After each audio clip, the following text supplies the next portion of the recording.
ایک دن میرے حضور علیہ السلام سیر کرتے کرتے باہر تشریف لے گئے. وہاں ایک قافلے نے پڑاؤ کیا ہوا تھا. ان کے اونٹ چر رہے تھے. ایک خوش قسمت سرخ رنگ کا اونٹ تھا جو میرے حضور علیہ السلام کو پسند آ گیا. میرے حضور علیہ السلام نے قافلے والوں سے پوچھا کہ یہ اونٹ بیچنا ہے. پتہ نہیں انہوں نے بیچنا تھا یا نہیں بیچنا تھا. جب میرے حضور نے پوچھا کہ یہ اونٹ بیچنا ہے, انہوں نے کہا جی بیچنا ہے. اچھا کتنے کا بیچنا ہے؟ کہا جی اتنے کا بیچنا ہے. سودا طے ہو گیا, بات چیت ہو گئی. حضور علیہ السلام نے فرمایا میں کوئی تاجر کی غرض سے تو آیا نہیں کہ رقم ساتھ لے کے آتا, میں تو سیر کرتا آ نکلا, تمہارا اونٹ مجھے پسند آ گیا اور سودا طے ہو گیا. ایسا کرو کہ اونٹ مجھے دے دو, میں گھر جا کر اس کی قیمت آپ تک بھیج دیتا ہوں. انہوں نے کہا جی ٹھیک ہے. میرے حضور علیہ السلام اونٹ پکڑ کر گھر کی طرف چل دیے. جب حضور علیہ السلام ان کی نظروں سے اوجھل ہوئے تو وہ ایک دوسرے کو کہنے لگے یار یہ جو شخص اونٹ لے کر گیا ہے اس کا پتہ بھی کسی نے پوچھا ہے کہ اس کا پتہ کیا ہے, اس کا نام کیا ہے, کہاں رہتا ہے؟ اونٹ لے کے چلا گیا ہے اور ادھار لے کے گیا ہے. جب کسی کو نقد سودا دیا جائے تو اس کا اتا پتہ پوچھنے کی ضرورت نہیں ہوتی, اور جب کسی کو ادھار دیں یا تو آپ ان کو جانتے ہوں یا تو درمیان میں اس کا ضامن کوئی ہو. ایک دوسرے کو کہنے لگے او نادانو, ایک شخص آیا ہے اور تم نے اس کا اتا پتہ نام تک نہیں پوچھا, قیمتی اونٹ پکڑ کے دے دیا, اور کیا تم سب کی عقل پر پردہ آ گیا تھا؟ کم از کم اس کا نام تو پوچھ لیتے. ایک بولا یار میں کیا کرتا, جب وہ باتیں کرتے تھے منہ سے پھول جھڑتے تھے. دوسرا بولا یار میں تو اس کی آنکھیں ہی دیکھتا رہا. جب انہوں نے یہ گمان کیا کہ ہم نے قیمتی اونٹ ضائع کر دیا ہے تو اب تک خاموش بیٹھی سردار کی بیوی نے خیمے سے پردہ اٹھایا, کہا خبردار کسی نے بھی اس کے خلاف اگر بات کی تو اگر وہ شخص تمہارے اونٹ کی رقم دینے نہ آئے تو مجھ سے لے لے, مجھ سے لے لینا,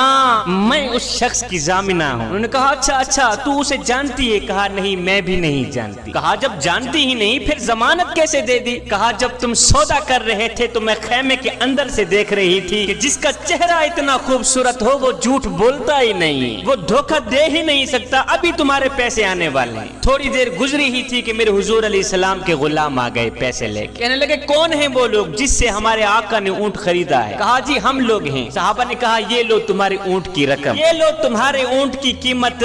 انہوں نے کہا بھائی قیمت بعد میں دینا, پہلے یہ بتا کہ وہ محبوب رہتا کہاں پہ؟ صحابہ نے کہا سامنے مدینے میں اس محبوب کے ڈیرے ہیں. کہا پھر رقم بھی اپنے پاس رکھو, اونٹ بھی اپنے پاس رکھو, ہمارے دل بھی اپنے پاس رکھو, ہمیں تو اب دن رات اس محبوب کا دیدار ہی چاہیے. ہائے میرے حضور کی صورت ہی کیا دیکھی, اونٹ بھی بک گیا, خود بھی بک گئے, سارا کا سارا قافلہ مسلمان ہو کر حضور کی غلامی میں آ گیا. ایک دن میرے حضور علیہ السلام مدینے سے گزرے تو ایک شخص گھوڑا لیے جا رہا تھا. وہ گھوڑا تھا خوبصورت, میرے حضور علیہ السلام کو پسند آ گیا. میرے حضور علیہ السلام نے فرمایا بیچتے ہو؟ کہا بیچتا ہوں. کتنے کا؟ اتنے کا. سودا طے ہو گیا, بات چیت ہو گئی. میرے حضور علیہ السلام نے فرمایا تم یہاں رکو, میں ابھی گھر سے قیمت لے کے آتا ہوں, رقم لے کے آتا. میرے حضور علیہ السلام گھر کی طرف روانہ ہوئے تو پیچھے کسی نے اسے رکے ہوئے دیکھا تو پوچھا کیوں کھڑے ہو؟ اس نے کہا جی مسلمانوں کے نبی نے گھوڑا خریدا ہے, وہ رقم لینے گئے, اس کی انتظار میں کھڑا ہوں. پوچھا کتنے کا بیچا ہے؟ اس نے کہا اتنے کا بیچا ہے. اس نے کہا میں تمہیں زیادہ پیسے دیتا ہوں, یہ گھوڑا مجھے دے دو. کہا میں تو سودا کر چکا ہوں. کہا کوئی بات نہیں, مکر جانا. میرے حضور علیہ السلام کے آنے سے پہلے ہی اس شخص نے اس آنے والے کے ساتھ سودا طے کر دیا. پیسوں کی لالچ میں آ کر اس نے گھوڑا آگے بیچ دیا. اتنے میں میرے حضور علیہ السلام بھی پہنچ گئے. میرے حضور علیہ السلام نے پیسے اٹھائے دیے, کہا جی گھوڑا میرے حوالے کرو. اس نے کہا کون سا گھوڑا؟ میں نے تو گھوڑا دیا ہی نہیں, سودا کیا ہی نہیں. میرے حضور علیہ السلام نے فرمایا ابھی تو سودا ہوا ہے, میں گھر رقم لینے گیا ہوں. کہا میں نے تو کوئی سودا نہیں کیا. میرے حضور علیہ السلام فرماتے تو نے گھوڑا بیچا ہے؟ وہ کہتا میں نے گھوڑا بیچا ہی نہیں. بات بڑھنے لگ گئی, لوگ اکٹھے ہونے لگ گئے, ایک ہجوم سا بن گیا. اب حضور کہے میں نے گھوڑا خریدا ہے, وہ کہے میں نے گھوڑا بیچا ہی نہیں ہے. جب لوگوں کا ہجوم بن گیا تو اس نے کہا اچھا آپ نے گھوڑا خریدا ہے تو مجھے کوئی گواہ دو, اگر تم گواہ نہیں دیتے تو پھر میں قسم اٹھاتا ہوں کہ میں نے گھوڑا بیچا ہی نہیں. جھوٹ تو اس نے پہلے ہی بول رکھا تھا, اب قسم اٹھانا اس کے لیے کوئی مشکل نہیں تھا. اس نے کہا مجھے کوئی گواہ دے.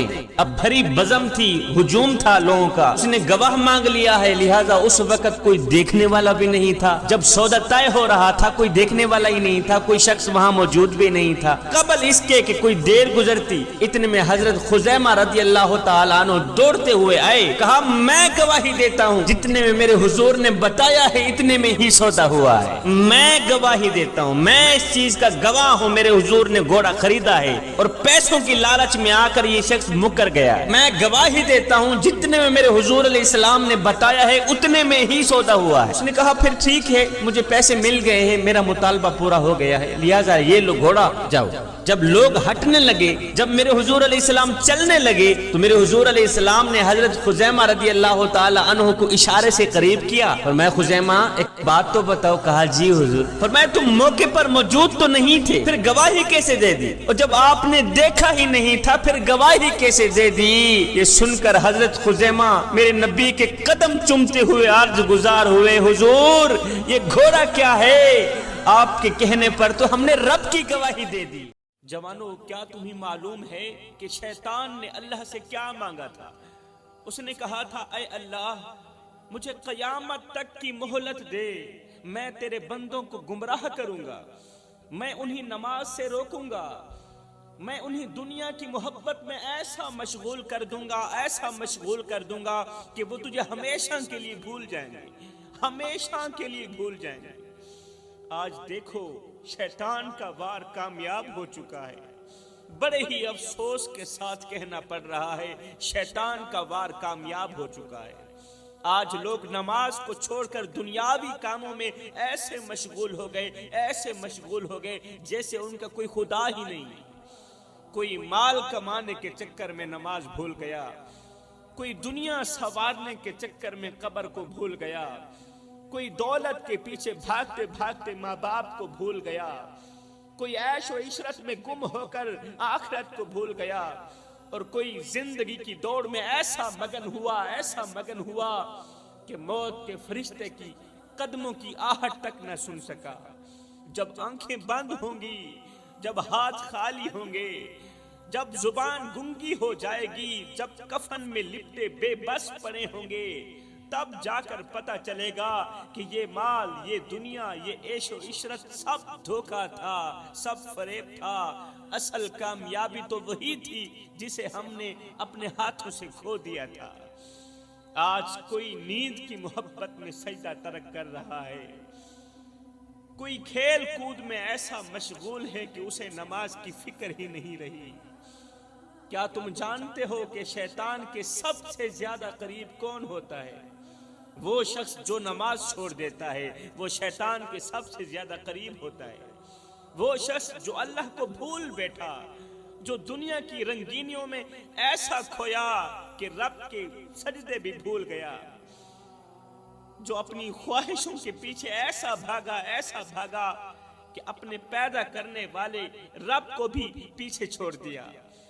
کیا یہ وہی انسان نہیں جسے اللہ نے اشرف المخلوقات بنایا، جسے زمین پر اپنا خلیفہ بنایا؟ لیکن آج وہی انسان اللہ کو چھوڑ کر شیطان کے جال میں پھنس چکا ہے۔ آپ کو پتہ ہے کہ شیطان کو خوشی کب ہوتی ہے؟ شیطان کب ہنستا ہے، کب خوش ہوتا ہے؟ شیطان کو خوشی تب ہوتی ہے جب کوئی بندہ کہتا ہے کہ بس 5 منٹ اور، بس 2 منٹ اور۔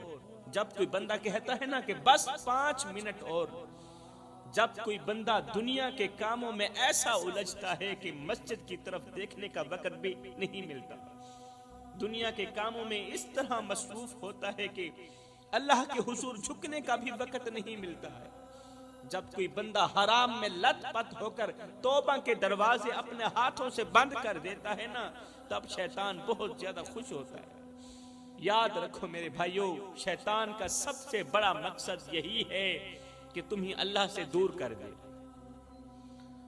تمہیں سجدوں سے ہٹا کر دنیا میں غرق کر دے، تمہیں اتنا الجھا دے کہ تمہیں اپنی موت بھی یاد نہ رہے، تمہیں دنیا میں اتنا مشغول کر دے کہ قبر میں اترنے کا خیال بھی نہ آئے تمہیں۔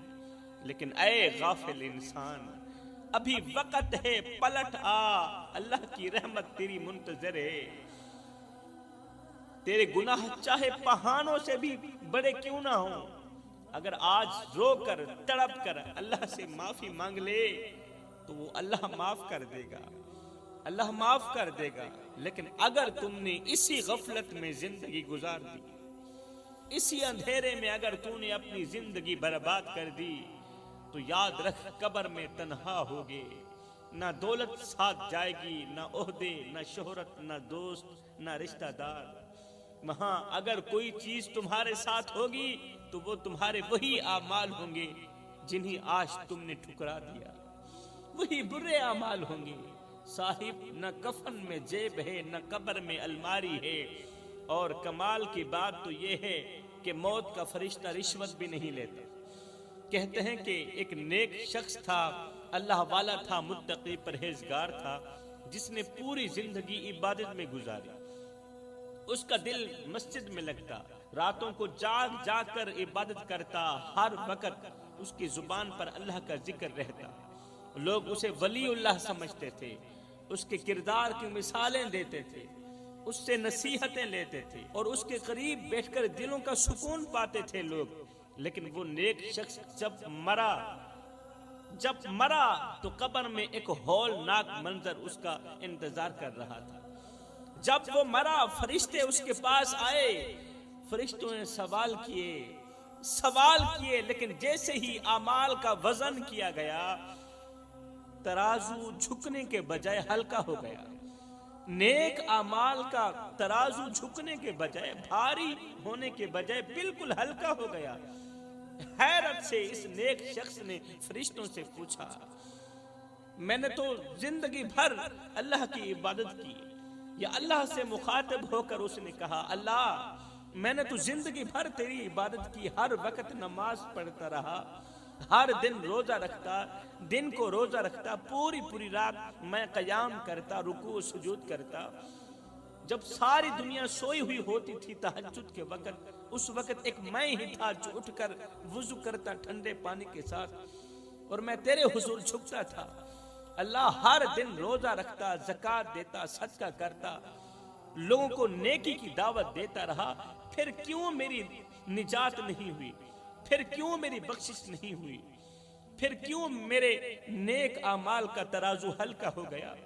تب اللہ کے حکم سے ایک فرشتہ بولا، ہاں تم نے نمازیں پڑھی، عبادتیں کی، نمازیں پڑھی، عبادتیں کی، مگر تمہارے دل میں تکبر تھا، وہ تکبر جو شیطان کو خوش کرتا تھا اور رحمان کو ناراض کرتا تھا۔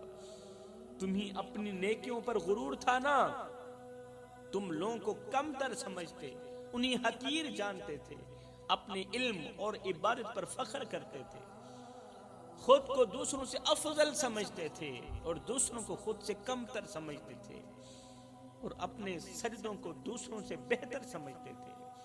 خود کو بڑا نمازی تو سمجھتا تھا، لوگوں پر اتراتا تھا کہ لوگ بے نمازی ہیں، میں تو اللہ کے حضور بڑا مقام رکھنے والا ہوں۔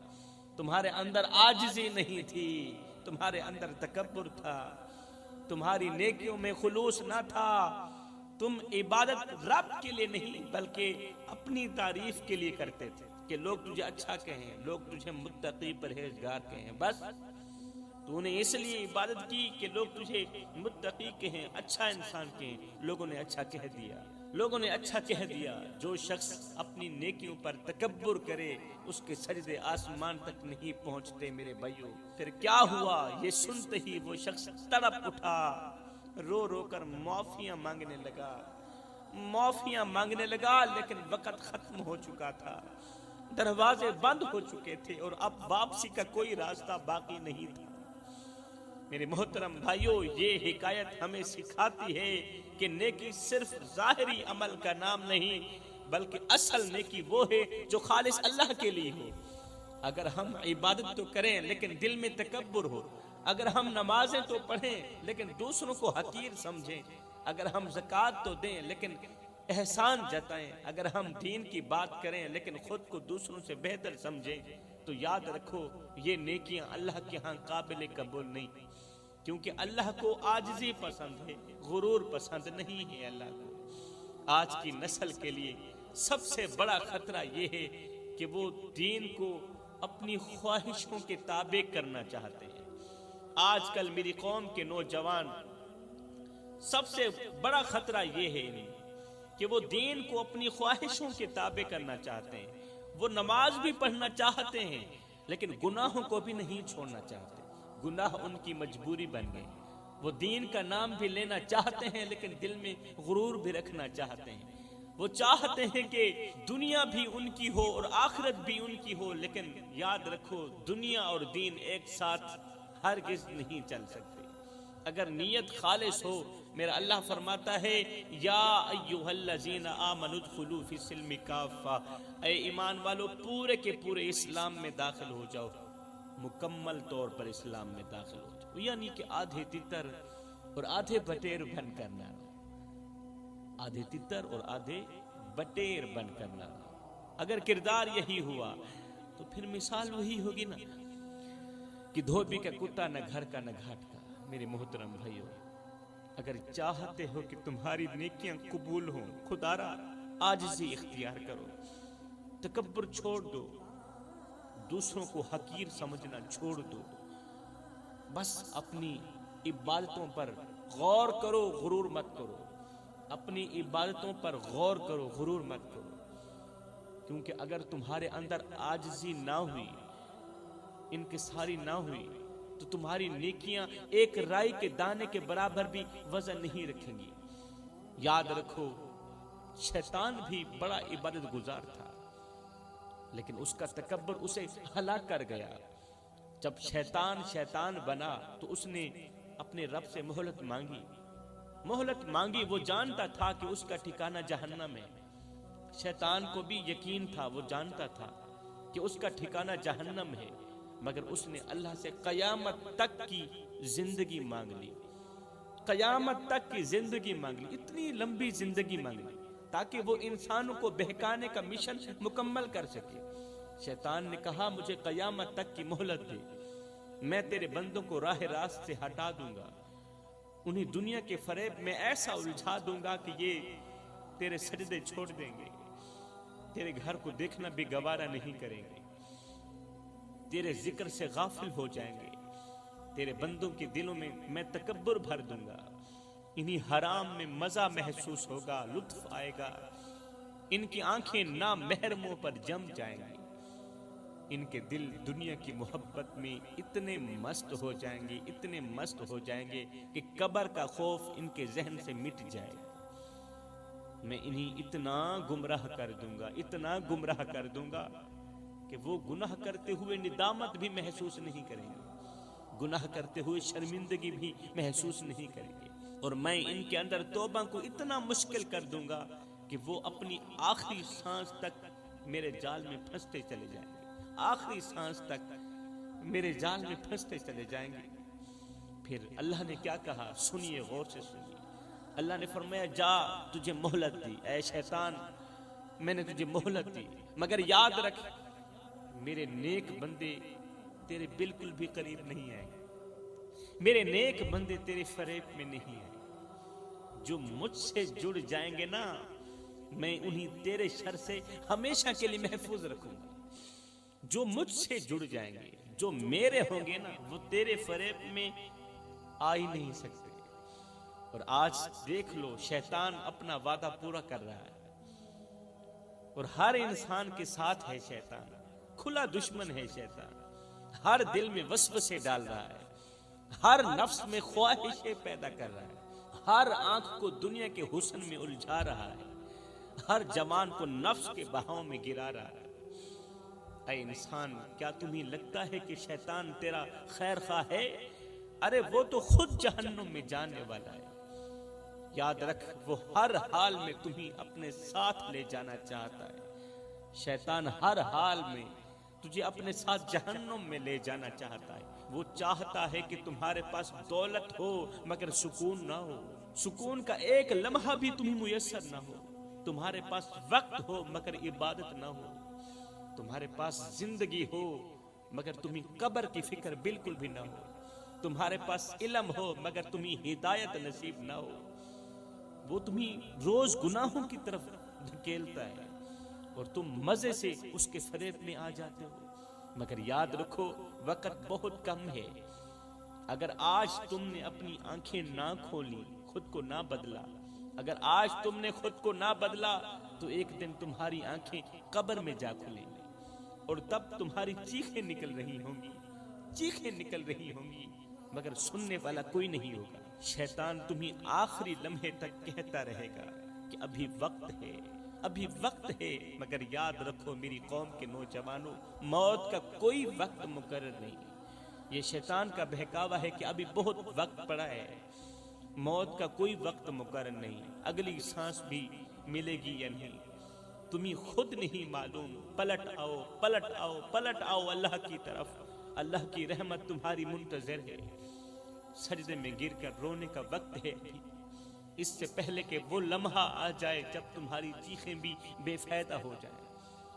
شیطان نے قسم کھا کر کہا تھا میں تیرے بندوں کو چاروں طرف سے گھیر لوں گا، انہی آگے سے پیچھے سے دائیں سے بائیں سے گھیر لوں گا، ان کے دل میں دنیا کی محبت اس طرح بٹھا دوں گا کہ یہ بھٹک جائیں گے، ان کے خیالات کو آلودہ کر دوں گا، گندا کر دوں گا، ان کی نظریں حرام میں الجھا دوں گا۔ شیطان نے پورا زور لگا لیا، پورا زور لگا لیا، ہر راستہ گھیرنے کی کوشش کی، ہر راستے پر جال بچھایا مگر دو راستے بھول گیا۔ شیطان نے ہر ایک راستے پر اپنا جال بچھایا مگر وہ دو راستے بھول گیا، دو دروازے ایسے چھوڑ دیے جن سے اللہ کا بندہ آسانی سے نکل کر اللہ کی طرف جا سکتا ہے، نیکی کی طرف جا سکتا ہے، آسانی سے نکل سکتا ہے۔ پہلا راستہ اوپر کا تھا، شیطان بھول گیا، یعنی اللہ کی رحمت کا دروازہ، دعا کا دروازہ، استغفار کا دروازہ، وہ دروازہ جس سے نکلنے والا کبھی شیطان کے قابو میں آ ہی نہیں سکتا، جس نے اپنی زبان سے یا اللہ مجھے معاف کر دے اتنا کہہ دیا، جس نے اپنی زبان سے یا اللہ مجھے معاف کر دے اتنا کہہ دیا، وہ شیطان کے شکنجے سے آزاد ہو گیا۔ شیطان چاہتا ہے کہ انسان یہ دروازہ کبھی نہ دیکھے، کون سا اوپر والا دروازہ کبھی نہ دیکھے، وہ انسان کو غفلت میں رکھتا ہے۔ کون؟ شیطان غفلت میں رکھتا ہے، اسے یہ یقین دلاتا ہے کہ اب تمہاری معافی بالکل بھی ممکن نہیں، تم بہت آگے جا چکے ہو، تمہارا اب کوئی راستہ نہیں بچا، جبکہ اللہ کہتا ہے میرے بندے اگر تیرے گناہ آسمان تک بھی پہنچ جائیں اور تو سچے دل سے توبہ کر لے تو میں سب کچھ معاف کر دوں گا، مگر شیطان یہی چاہتا ہے کہ انسان اللہ کی رحمت سے مایوس ہو جائے، وہ چاہتا ہے کہ انسان اپنی بخشش کے دروازے خود ہی بند کر لے، وہ چاہتا ہے کہ انسان روئے نہ، خشیت الہی میں گڑ گڑائے نہ، اللہ کے حضور جھکے نہیں، کیونکہ شیطان جانتا ہے کہ اگر انسان نے ایک بار بھی دل سے اللہ کو پکار لیا تو اللہ انسان کو آزاد کر دے گا۔